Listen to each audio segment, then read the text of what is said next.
Well, hello, truth seekers and boat rockers. It's Bobby Faulkner here again with you today, high atop the Hualapai Mountains in Kingman, Arizona, with my wife Liz behind the camera and our ever-present production guy, Tony Holder from Last Days. Tony's been doing a great job with all these videos. We sure appreciate you out there, Tony. And so here we go again today. And if you just got done watching our Twisted Sisters marathon that we did, and exposing some of the more famous witches in the pulpit out there, well then you should really enjoy this one as well. And I believe we're in the end times. I really believe these are biblical last days. You know what I call it? Crunch time.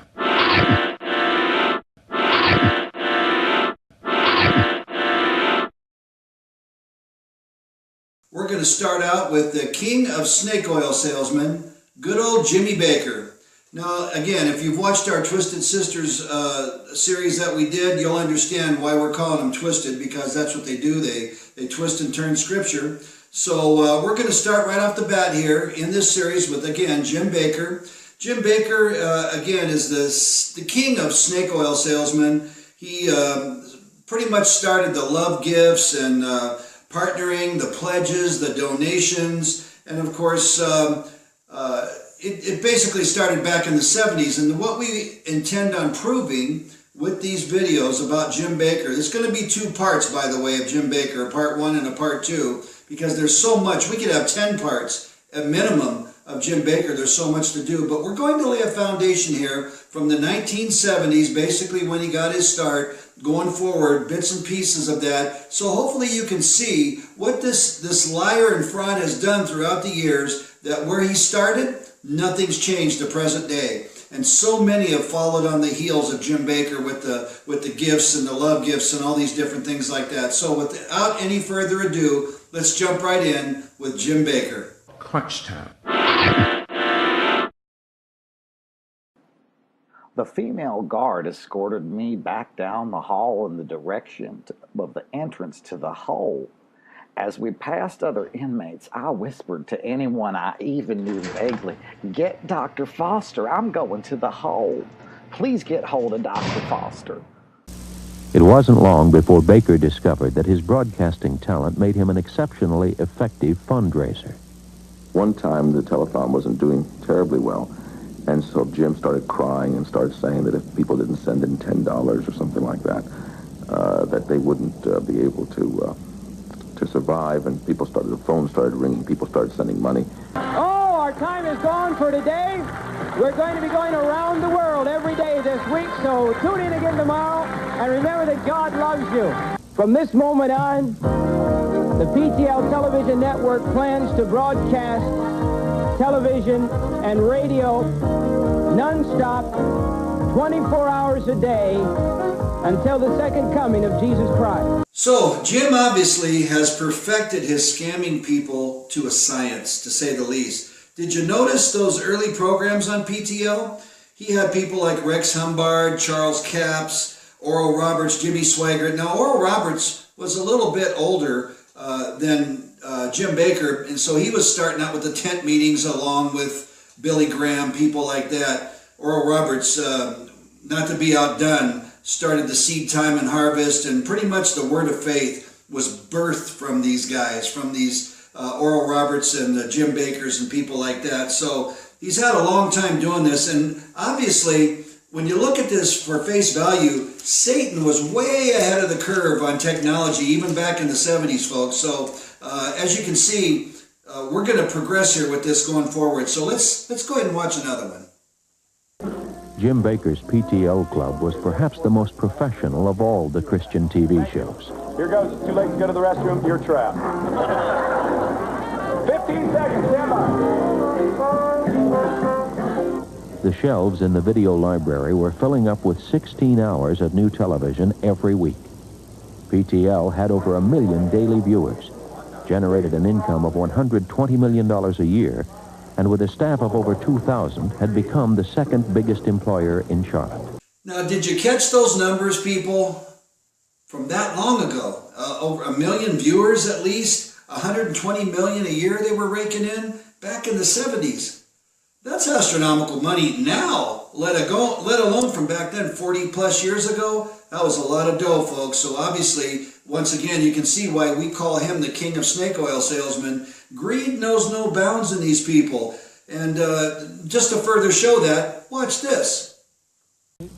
And I believe God has established this network as a base to reach the world. I believe every penny that comes in over and above the actual minimum cost to keep us on the air and the budget needs to go to world evangelism and world missions. Praise God. Jim, I really don't think so. How about this? Would make commitments on the air and then didn't count the cost of what those commitments would mean. Well, nothing changes, does it, Jimmy? You made and make commitments today even, just like you did back then, that you can't keep because you're a fraud.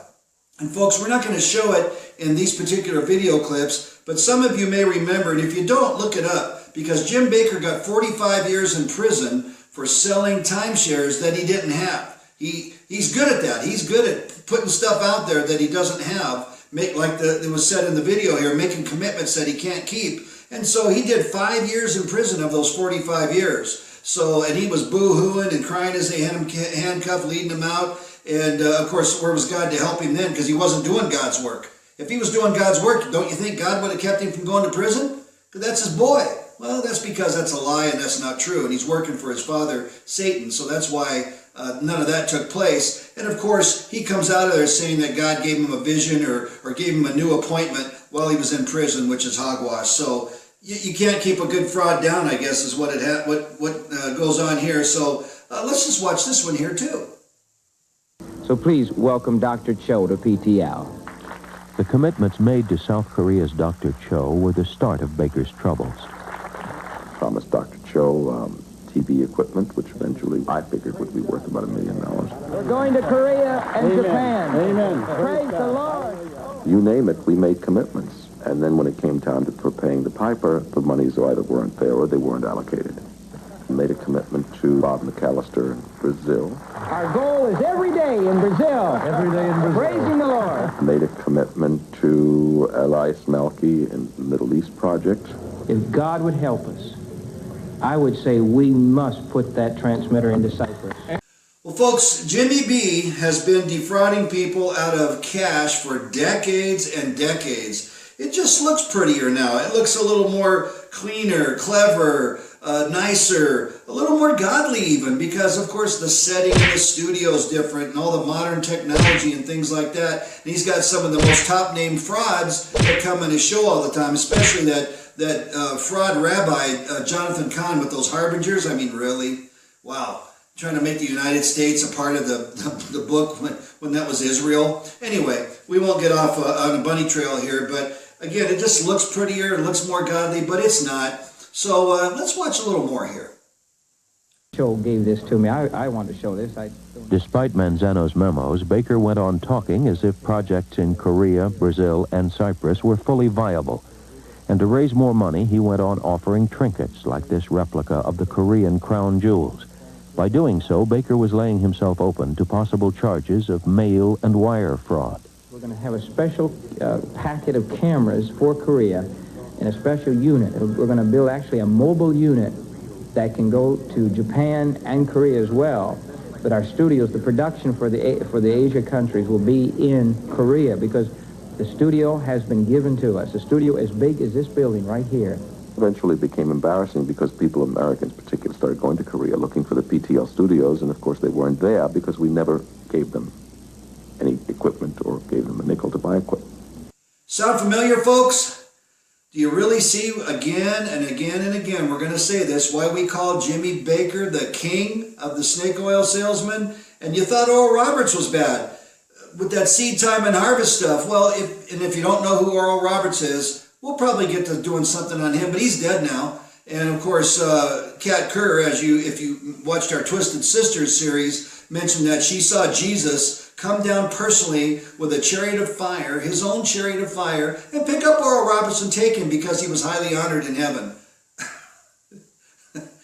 Wow. No, that didn't happen. No, that didn't happen. So anyway, sorry, I said I was not going to get off on a bunny trail here.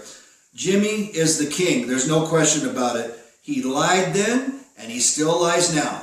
Watch this. Bakker was subpoenaed and compelled to give evidence under oath in a closed hearing. Altogether, he spent 11 days on the stand. The key evidence about the original allegations were Reverend Bakker's solicitations over the air, which he was cross-examined on. We literally showed him each solicitation and asked him questions about it. Today I spent, I'd guess, over 6 hours on the stand. So what areas were covered today in the hearings?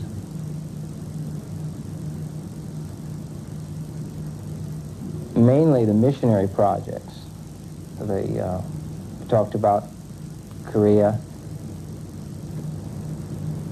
It would seem to me that we talked mainly about Korea, Asia for Christ, for much of the day. We just go from one thing to another, just hour after hour after hour after hour of answering questions, and until it seems like they're trying to trick me, trying to get me to say something, and then after they've questioned all these things and they throw a paper for me to verify, and it has the answer on it that they were trying to get me to state. Transcripts still filed away inside the FCC show that Bakker was not an ideal witness. The record shows that Bakker's version of events was contradicted a total of 81 times. He was refuted by other witnesses 27 times, by written evidence 18 times, and by his own testimony 36 times. People, his character has been and always will be a liar. He's just a liar in the first degree. He's just like his father, Satan. There's no truth that was found in him. He's a murderer and a liar from the beginning. Same way, John 8:44, that's his father, Satan. I'm telling you, folks, don't get mad because we're saying this stuff. These guys are frauds and liars, and you've got to stop believing them. He contradicts everything he says now, just like he did back then. What he does now is no different. We'll get to that stuff in a minute. Watch this. I did something today that I've never done before. I betrayed a Christian brother because the judge ordered me to, and it killed me. I've never...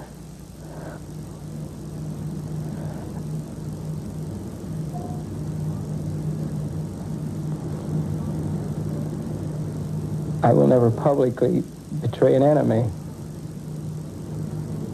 let alone a friend.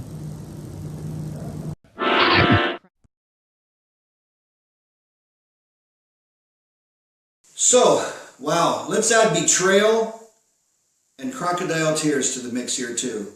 So not only is he a liar and a fraud in the worst way, but he also throws one of his trusted guys under the bus. Then he tries to fake those crocodile tears like, oh, I turned on a brother or whatever. Yeah, nobody's your brother except for anybody that follows satanic evil stuff. So you can quit with the crocodile tears. That's just his repentance, which is changing your mind, or his tears. It's just another part of his tricks to try to get people to feel sorry for him. Watch this one. Bakker fought back with the weapon he understood best. Welcome to the PTL Club. He was accusing the FCC of being in league with the devil. Welcome to the PTL Club. And saying that he was being persecuted by the FCC. Oh, it's nice to have you here. That we were out to get him because the FCC was anti-religion. All the attorneys that represent PTL have agreed that it is now into a stage of harassment of the PTL television network. The bureaucratic, backroom, playing around harassment that has cost this ministry over $250,000. We were the greatest source of funds PTL ever had. We rescued PTL from virtual bankruptcy. Bakker, I was told, was able to raise $22 million because he made it sound like if you didn't send me $100 or $500 or $1,000, the devil is going to win over Christ. Now, do you get a little glimpse here, folks, so far about this fraud, Jim Bakker, how he's been perpetuating these things for decades, and how so many nowadays, a lot of you people that are younger maybe aren't as well versed in some of these things or haven't even been exposed to some of these guys. These people laid the groundwork for the Todd Whites, the Paula Whites. The Kenneth Copeland, came in after Kenneth Hagin. He used to be the daddy of the Word of Faith stuff. Any of these people, Creflo, Jesse Duplantis, some of the Twisted Sisters that we show, they all come behind this stuff because Jimmy B, they saw how successful it was, and all they have to do is mention the name Jesus. All they have to do is quote some stuff from the Bible, whether it's right or not, or just make up stuff and say that God's told them to personally do these things, which they do all the time. Well, once again, like we said, no private interpretation. No private interpretation means no private interpretation. So God isn't speaking to you, to me, to these guys. And especially, he wouldn't be telling them to beg for money because, well, the Bible says God owns the cattle on 1,000 hills. And since God is the creator of everything, Jesus Christ created everything, he doesn't need your money. He doesn't have a personal routing number and bank account for you to put money into. But anyway, now Jimmy, of course, wasn't to be neglected of the finer things in life. That's for sure. And of course, he's done it for decades off the backs of other people. That's for sure, too. So watch this. But we're kind of taking you into our secret hideaway. Through the years, there certainly was a change that came in Jim and Tammy. As the affluence increased, they were buying bigger and better houses. Not very many people get a chance to show you their bedrooms. But you never know what you're going to see at PTL. The ministry was taking care of fixing them up. Tammy's out in the kitchen now. Lunch is almost ready, Jim. As youngsters, they grew up with practically nothing. As they began to live a more affluent lifestyle, it just escalated. All right, yo, come on, get in the car here. Okay, and I'll drive. Jim is a lover of good cars. Nothing wrong with that, except that it became exorbitant, and that there were many cars, there were very costly cars. Right, there seemed to be no limit as to how much could be spent on this type of thing. Well, of course, there's no dollar limits, not when it comes to Jimmy Bakker. As long as he has a voice and is able to beg and is able to fraud people and cry some phony tears and look like the world's coming to an end, and they always talk about this end time stuff. He can steal from people. He's doing it. People, stop giving to him. Stop giving to these people. What's wrong with you? If you want to give to somebody, give it to people that are preaching the word rightly divided. People that are preaching Paul's gospel. Stop giving money to these people. We know what we're talking about. We did it, folks. We gave thousands and thousands and thousands. And I'm not saying that to boast, people, but we bought it lock, stock, and barrel like many of you out there. We get the comments. We see the emails. We understand why you're so passionate about this. We were too. If someone would have came to me back when I was in the mix of this full on, I would have said, are you nuts? Look around. God's blessing us all. Look at how happy we are. And everybody's just jumping around and getting blessed and this and that, whatever. But you know, the funny thing is, I prayed and prayed and prayed for so many people just to watch them die. Laid hands on them just to watch them die. Prayed in all that stupid gibberish that they call tongues. Nothing happened. Watch people die. It's just insane, folks. So let's get back on course here. Let's watch this. Another time we were going through his wardrobe in his dressing room. And he opened up his closets and there were racks of suits, 40, 50 silk shirts, lots of different colors, gold fixtures. When he was asked about him, he said, God does not like junk. That's right, Jim. God does not like junk, nor does he like liars. Stealing from people in his name, that is despicable, to say the least. We use that word a lot, but folks, that's what it is. It's satanic, it's despicable, and you people a lot of you are letting people like this rob you blind. You got to stop it, folks. Watch this here. Changing the programming. You could see it going away to more fundraising and less ministry. Of course, we knew that it had to be that way because we needed money. The bigger you get, the more money it takes to run. And Jim, the more lavish your lifestyle and all these other liars and frauds out there, the more lies that you have to spread. You have to keep telling them. You have to keep making stuff up. You've got to rob people of more money. The more lavish your lifestyle gets, the more greedier you get, the more in deception that you get. So you've got to get more cars, more houses, more of this, more of that, because you're never going to be satisfied. It's an insatiable desire because you're not filling yourself up with the Word of God rightly divided. So let's throw a little something else in the mix here. Back when this PTL stuff was going on, let's throw a little of this con man Jerry Falwell into the mix. Watch this. I was probably 2 or 3 weeks into the management of PTL when many, many different stories began to surface. First of all, that the Jessica Hahn story that he had told me was not true. Further, that there were other moral problems, serious ones, alleged, both heterosexual and homosexual.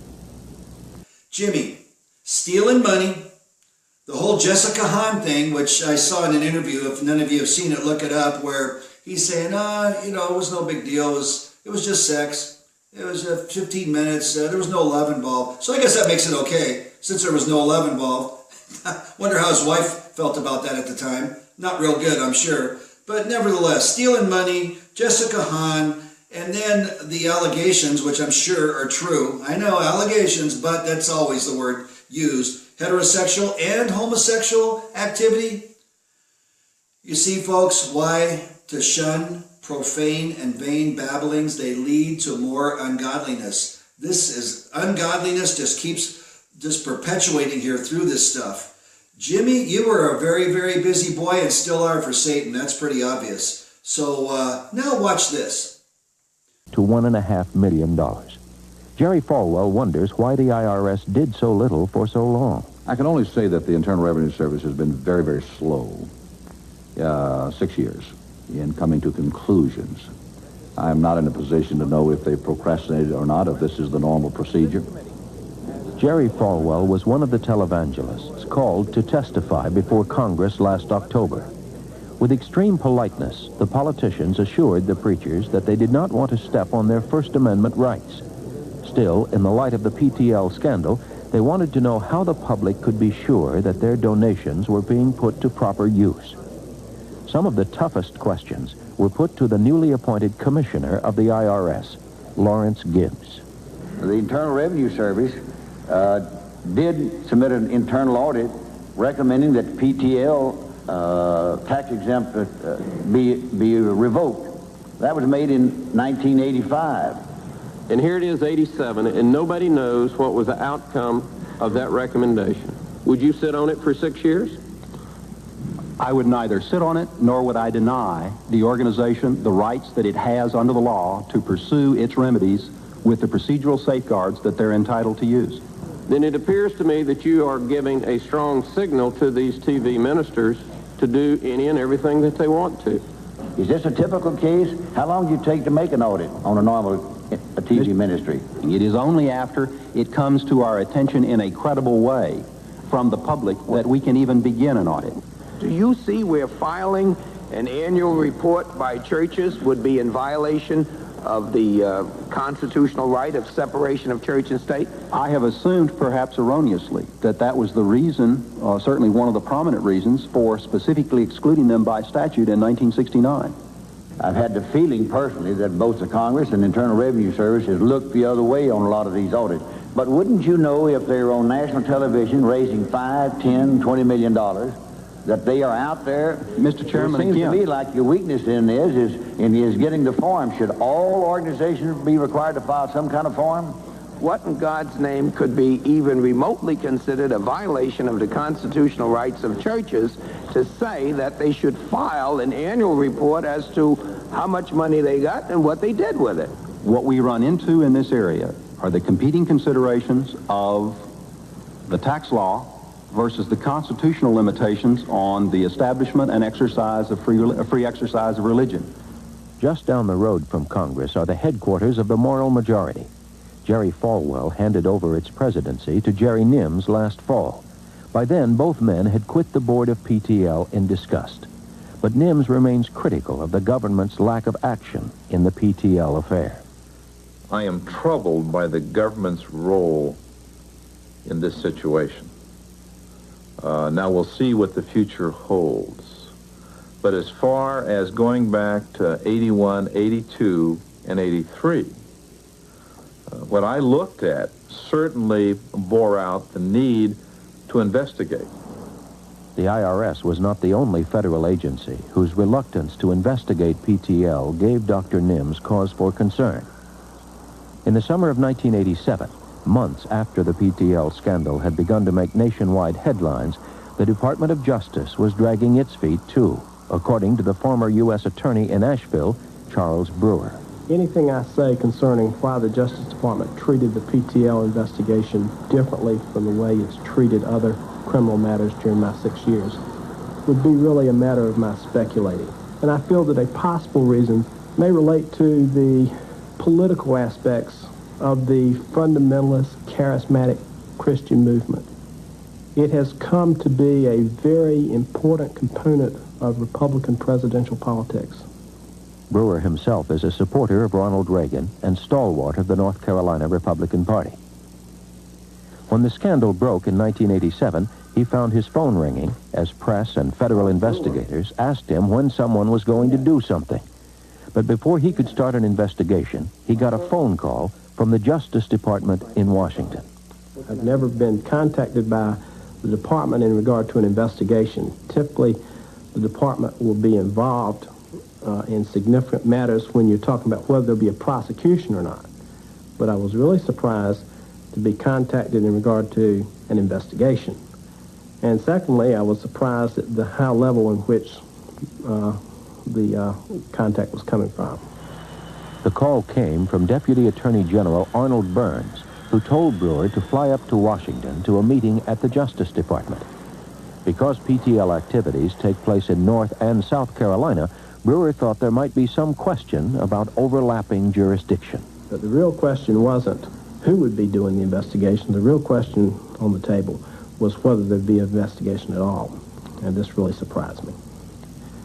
We basically went around the table, everybody articulating what they thought should take place, and my position was that there should be an investigation and it should begin now.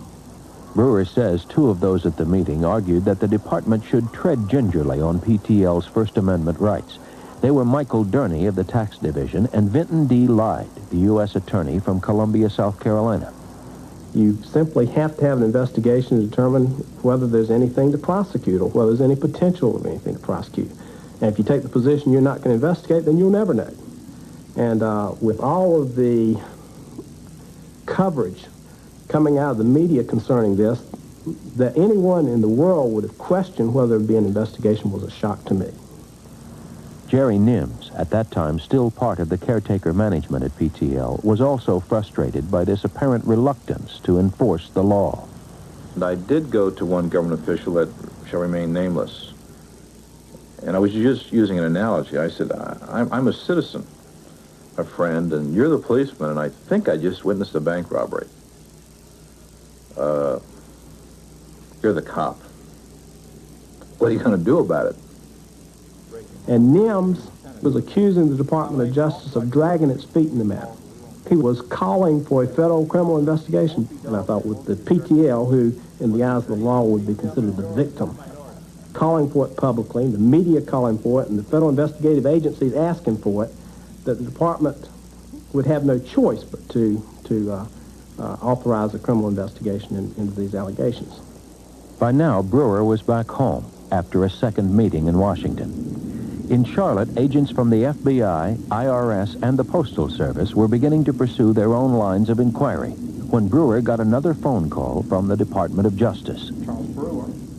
This time he was told that any future federal investigations would be based not in Charlotte, which is a short drive from Heritage USA, but 80 miles away in Columbia, South Carolina. Most of the federal investigative resources are located in Charlotte. The tax audit that had been going on was being handled by the IRS out of North Carolina. The South Carolina IRS had nothing to do with it at all, as I understand it. The South Carolina FBI had not had any involvement. And Brewer's office was not to have any involvement either. The PTL case would be handled by Vinton D. Lyde and Michael Durney. It struck me as being unusual. When you assign an investigation to assign it to the two entities that did not want an investigation to take place at all, and to specifically exclude from the investigation the entity that wanted it. Now that a grand jury is hearing evidence, the Department of Justice cannot comment on Brewer's allegations. Neither can the IRS, which is now seeking to recover $55 million from PTL and almost $10 million from the Bakkers personally. But would either agency be doing anything had it not been for the Jessica Hahn scandal? It's a question that causes concern for both conservatives and liberals alike. Well, as we've come to see the amount of foot-dragging there was in this whole PTL affair by government agencies, I think that is a scandal in itself. It would appear there was great reluctance to move in a situation that cried out for government action. I think there is a difficulty, and that is the separation between church and state in a curious way working to protect Jim Bakker and his associates. I think the government was reluctant to move in to what they perceived was a church.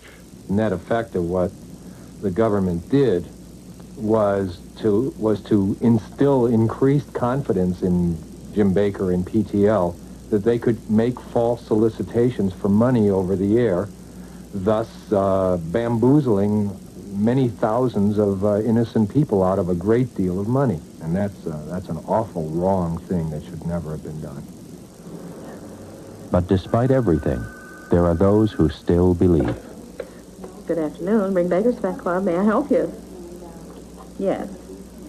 Just outside the gates of Heritage USA, members of the Bring Baker's Back Club reach back to what Jim and Tammy once meant to them. Yes. They forgive them their sins and try to keep their faith. Tammy blessed me so much, I don't care what they say about her mascara running down her face. I mean, she was sincere in what she said, and I just loved her.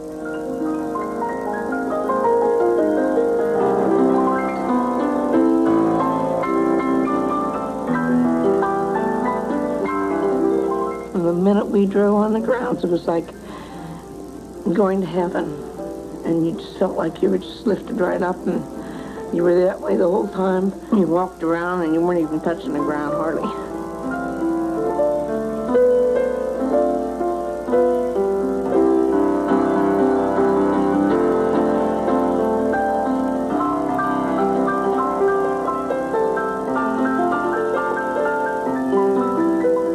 Well, first place, I think the Lord built it, but he gave Jim Bakker a vision. And when Jim Bakker built this, he built it with the Christian families where they could come.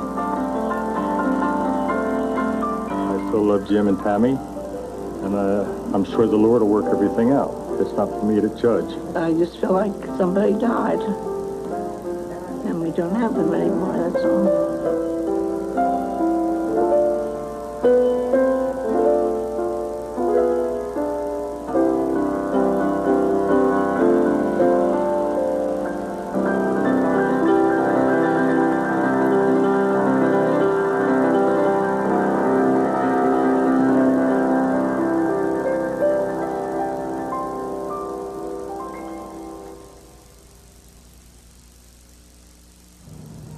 Frontline made repeated invitations to Jim and Tammy Bakker to be interviewed for this program. They declined. The Bakkers and other former PTL leaders now await possible indictments on tax evasion and fraud charges from the federal grand jury meeting in North Carolina. No indictments are expected for at least 6 months. Later this week, here in Washington, the national religious broadcasters will hold their annual meeting. Well, Jim, 1.9 million, I think, was the figure. You're running up credit cards for personal use. Excess. That's all it is, just excess, because greed knows no bounds. I mean, and I can hear all the Jimmy Bakker fans out there and believers, the followers, the religious folks are saying out there, well, we're all sinners, you know, everybody sins. Well, yeah, that's true, but that doesn't make this okay, folks. You know, that doesn't make it okay. That's just like the people that justified Ted Haggart, who was leading a so-called church for 13, 14, 15 years, and he would get in the camera and get in the face and talk down homosexuality and stuff like that. just to be caught in it.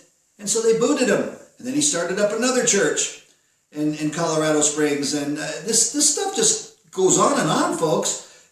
We'll get on Ted Haggard another day. You can be sure of that one.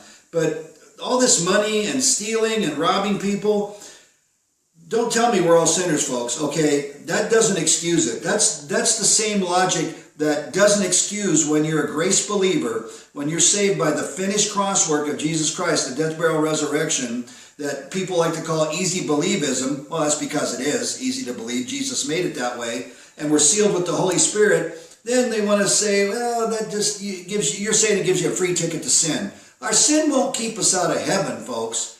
We should want to sin less. We're not going to be sinless, but Jesus took care of that problem at the cross. He took them out of the way. He nailed them to his cross. Okay, bottom line, that's it. He's no longer imputing our trespasses against us. But you don't get a free ride to just go ahead, well, I guess I'll go rob a bank now because I'm saved and I'm going to go to heaven. You're going to pay the consequences here. Difference with this kind of stuff here, you are willingly giving money to guys like this, to frauds like this, all these women and men that are frauding people, and you do it cheerfully and willfully thinking it's God. It's not God, people. It's not God. So this goes a tad beyond when you claim God and using the Bible to get all this money. It goes a little tad farther than just a little harmless sin. This is highway robbery. I mean, this is criminal stuff. So anyway, scamming people out of money by all these guys, it is. He still does it today, just like he did then. And we're going to get to some more of that. But people, you should be outraged at this. You should be outraged. You should be mad at us for bringing it up, for showing this stuff. Other people have shown this stuff too. There's people out there exposing these frauds, and even Jim Bakker. But you should be mad. And mad at these many, many other frauds that are doing this stuff. We've talked about them. We've shown them. We're going to continue doing this and talking about them. Cash is king with these guys. Cash is coming in by the droves to them. Some of them are making in excess of $100 million or more a year. I just saw Jesse Duplantis on the news, which maybe many of you did, telling people that, and just real smiling in his old Jesse way, and so stupid looking. He's such an idiot. I seen this guy. I was up close and personal with Jesse for a lot of years, so trust me, I know what I'm talking about. He's a big fraud. And saying that God told him not to pay for a jet, but just to believe for it. That's code for you're going to pay for it.